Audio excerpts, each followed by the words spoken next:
It's officially less than 100 days until the presidential election, and it has certainly been a bumpy ride up until this moment.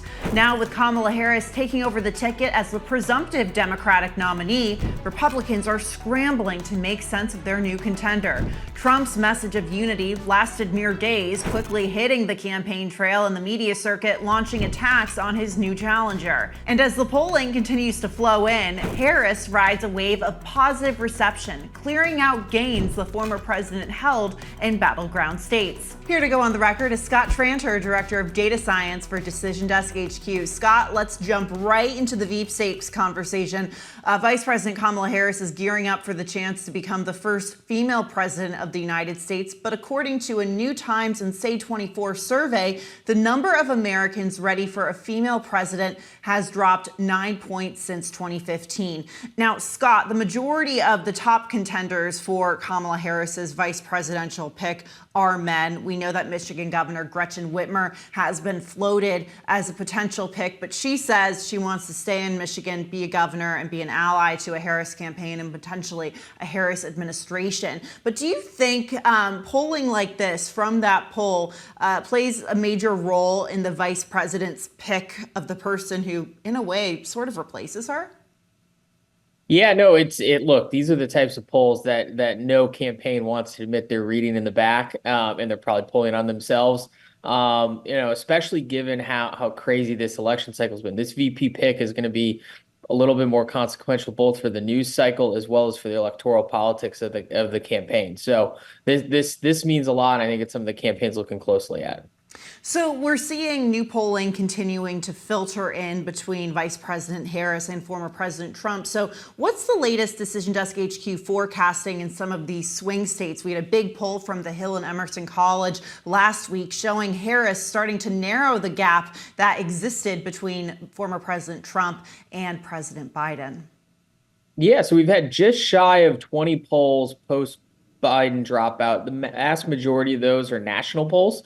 And at the national level, Harris is polling a little bit better than Joe Biden was. Now, the catch is she's still not ahead of Donald Trump. She's still a point or two behind. That's better than the 3.5 points that Joe Biden was behind. So that's good. In the battleground states, the key ones that we've been always talking about, Pennsylvania, Wisconsin, Michigan, there's only been a few polls out of there, but Pennsylvania certainly looks a little bit closer based off the two polls we got out of there. Michigan looks a little bit better for Harris. In Wisconsin, we haven't gotten a lot out, but I'm hoping to see one this week. But bottom line is Harris, doing much better than Joe Biden, but still behind Donald Trump. We know that any VP selection is all about balancing the ticket. Harris comes from a very liberal state of California, so I guess conventional wisdom would say it would make sense that she looks to someone like a Shapiro in Pennsylvania or even a Senator Mark Kelly from Arizona. Those two are said to be leading the Veep stakes, and while these two men have outside appeal of the Democratic Party, obviously they won in swing states, appealed to some Republican voters. Shapiro has worked across the aisle a number of times with Republicans in the PA state legislature. Their critics say they are at risk of alienating the progressive and union flanks of the party. How much do you think Harris is taking that into consideration? I think she's taking that quite a bit. We just look at all the picks. You mentioned Mark Kelly, you mentioned Josh Shapiro. I mean, Roy Cooper just the other day removed himself from the running. We're hearing a lot about Pete Buttigieg. There's a specific profile which she's looking for, and it's mostly, I don't know that she would admit it, to moderate some of her California more Democratic liberal profile, and that's smart. Look, these races are run in the center right, center left, not on the extremes. And so a pick like we're talking about, like a Mark Kelly or a Josh Shapiro specifically in Pennsylvania, a Mark Kelly from Arizona, those are two states that are battlegrounds she needs to win. So picking some pretty good moderating candidates or not opposites, but certainly a little bit different of a political profile than hers is a good balance. So we know that a ton of eyes have been on Shapiro and Kelly, but one dark horse pick that has emerged is Governor Tim Walz of Minnesota. He has sort of coined this messaging for Democrats and Kamala Harris of labeling their Republican opponents as weird, getting a lot of traction online in the news. But his critics say he may be too liberal for the ticket. So on the flip side of Shapiro and Kelly, does someone like Tim Walz risk alienating more moderate voters?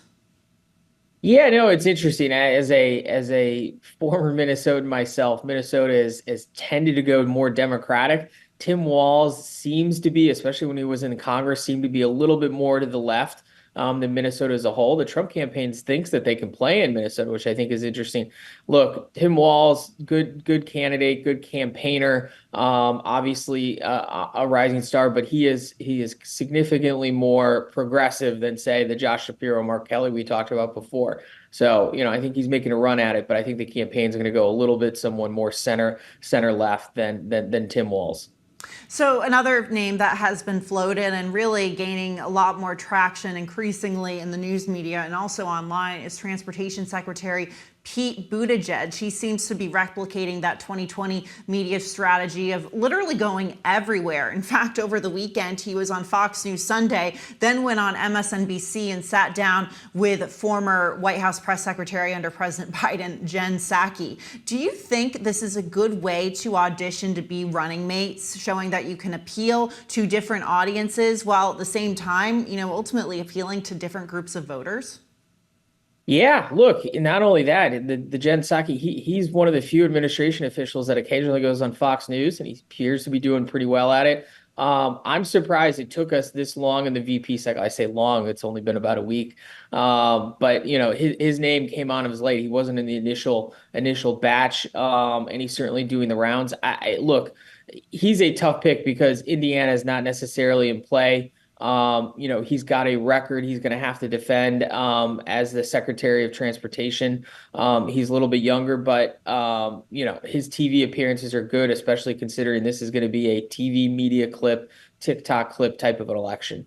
Yeah, definitely. And we see his online allies really out in force on X, TikTok, Instagram, the works. So, earlier this week, Pete Buttigieg also appeared on a call along with Tim Walz and a number of other prominent Democrats, and that call was called the White Dudes for Harris on Zoom. This followed the White Women for Harris, the Black Women Win call for Harris, and then I believe Gen Z held a similar call. How much of a chance does Harris have at peeling off white male voters in particular? We know that this is a demographic that has leaned more and more towards Trump over the last 8 years or so. But at the same time, we're seeing Harris looking at all of these white men to be her running mate. So does she have a chance with this demographic?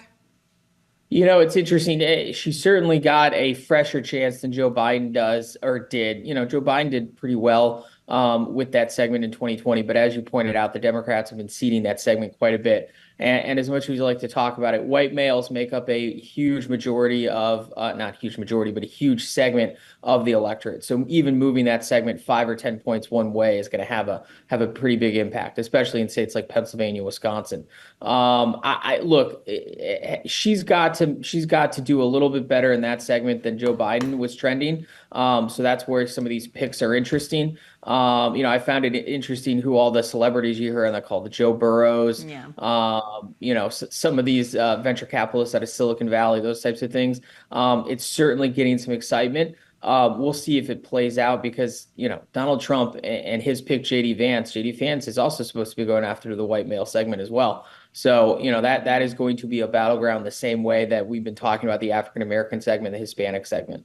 Yeah, and I should correct myself. You're absolutely right. Biden was able to narrow that gap with white men in 2020. Trump won them by 30 points in 2016, and then that gap was narrowed to 17 points when he went up against Joe Biden. But speaking of Republicans and appealing to white men, we know that Harris's rapid rise, taking over the Democratic presidential ticket, has caused challenges for Republicans, including Trump's vice presidential contender, JD Vance. In fact, at a fund fundraiser earlier this week, we heard JD Vance describe Kamala Harris's ascendancy to the top of the Democratic ticket as quote unquote a sucker punch. So, what issues do Republicans see the vice president as most vulnerable on? It seems like the border tops that list. Yeah, the border. There's JD Vance saying the quiet part out loud. He's learning very quickly that even his offhand comments and what he thinks is a private fundraiser are not necessarily private. Look, the border, and I think we're probably going to see quite a bit of money on this in ads, especially in the Sun Belt here in the next week or so. But look, early on in Joe Biden's presidency, Kamala Harris was the unofficial, because you can't officially be a czar, the czar of the border, and she was seen visibly down there. Talked about it. Now that hasn't been the case the last couple of years, but I think the Republicans are going to have plenty of clips to show on that, and that's something they're going to go after her on, especially considering it is a top 3 issue among voters, especially in some of these swing states like Arizona and Nevada. So yeah, that is an issue to contend with. Now she's coming back. She's making women's reproductive rights, abortion, those types of things a cornerstone of her campaign, because that is an issue that Donald Trump is weak on. So there is a lot of issues both campaigns can go after each other on. It certainly changes the board, right? Because with Biden, it was economy and border, and he's too old. And now it's, interestingly enough, it's going to be a little bit more issue focused, which I think certainly changes the game a little bit, as long as we stop talking about couches and weirdness and all that kind of stuff. Yeah, the internet discourse is interesting to say the least these days. But want to get back to polling. New surveys show Harris has made a significant jump in her favorability rating. Where do those numbers sit now, and how do they compare to Trump and JD Vance? I mean, Scott, it just feels like she's very popular at the moment as she's gaining traction online, introducing herself to voters. But you have the Trump campaign essentially saying this is just a sugar high or a Harris honeymoon. Yeah, look, I think a sugar high or Harris honeymoon, those things are an accurate depiction of how good her numbers are. Now the question is does the honeymoon last 100 days? Because that's how far we are from the election. Or does it last 45 days? Because that's when early voting starts in some of these states. Look, let's point out her favorability rating. There's been some very, very good polls for her in the last couple days where her favorability rating has jumped up as she's gotten more media and press attention. Now she's still underwater, as is Trump, but her net unfavorability is only about 6 points in our average, I believe, as of this morning, unless there's been some new polls. And Donald Trump's has been sitting at about negative 8 to negative 9. And so she is doing much better than Biden, who was negative 14. So these are the numbers that are good for her. Now, we don't elect presidential candidates on favorability, but those are good canaries in the coal mine for how we might see some of this polling work down in some of these individual states. If I were the Harris campaign, I'd feel very good about the last week. And I'd feel a little bit of nervousness over the next month, because the Donald Trump campaign is certainly going to spend money and spend time going after her, going after those numbers. So you referenced these attacks a little bit earlier, but Republicans are struggling to fend off attacks on JD Vance. He's had a few arguably awkward moments in the press. Obviously, those Childless Cat Lady comments from 2021 coming back to haunt him this year. Are there serious concerns among the party about his place on the GOP ticket? I mean, his honeymoon appeared to last, a week during the GOP convention. And then Harris, the shakeup on the Democratic side happened, and it seems like it's been sort of downhill for him. Yeah, his press has not been, at least nationally, has not been very good. Social media has had a fun time with a lot of his clips and past sayings. At the national level, you're hearing some Trump leaks about, would they have picked someone else had they know that Joe Biden was going to step aside? Those are not the stories you want a week later, especially given, JD Vance's background and story and supposed appeal to some of these segments. So yeah, no, this is in contrast not been a good week for the VP pick on the Republican side.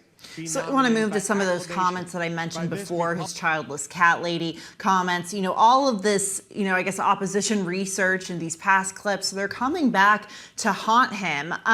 He's been on the defense. How does he essentially respond to those, or how do Republicans have a chance to respond to those and turn this over on, Democrats?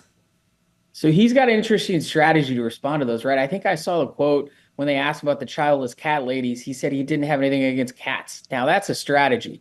I don't know that necessarily that's going to play well with the female segment that Republicans need to do better with. He's certainly going to try, but that is his style, right? And when he was in the Senate and when he was coming up, he had a little bit of a fiery style like that. From a strategic standpoint, I think the campaign is going to try and push his bio, not necessarily his personality. But we'll see how that plays out, because it seems to me, at least this first week in the spotlight, he's had some moments where, if you could take them back, you probably want to send them in front of a camera. Well, it's interesting because that, those comments about the family unit, he made those comments in 2021 talking about single women. But, at the same time, you had Virginia Governor Glenn Youngkin talking about defending the American family, but he did it in a way that, didn't seem to offend as many people. So maybe a lesson learned there. Scott, before I let you go, what does the Decision Desk forecasting show for the presidential election between Kamala Harris and Donald Trump? I know we're getting a lot of new fundraising and polls in. Yeah, so it's interesting. We are still dark, at least for the next week or so, as we get a little bit more data. But I was playing around with it last night. And interestingly enough, with some of the Harris polling and some of the fundraising numbers, if we were to launch the model here in the next week or so with the data we have, it would probably be pretty close to 50-50, which is an improvement from where it was when it was Joe Biden, when Donald Trump had about a 60% chance of winning. I know those seems like small movements, but this is a very close campaign, so these small movements mean a lot. Absolutely. And we'll see if there's any major developments in the news cycle or major movements in the news cycle between now and the next time we chat. Certainly not a shortage of topics to go over. Scott Tranter, as always, thank you so much. Thanks for having me. That's it for What's America Thinking. I'm Julia Manchester. Come back next week and be sure to like, share, and subscribe to The Hill's YouTube channel.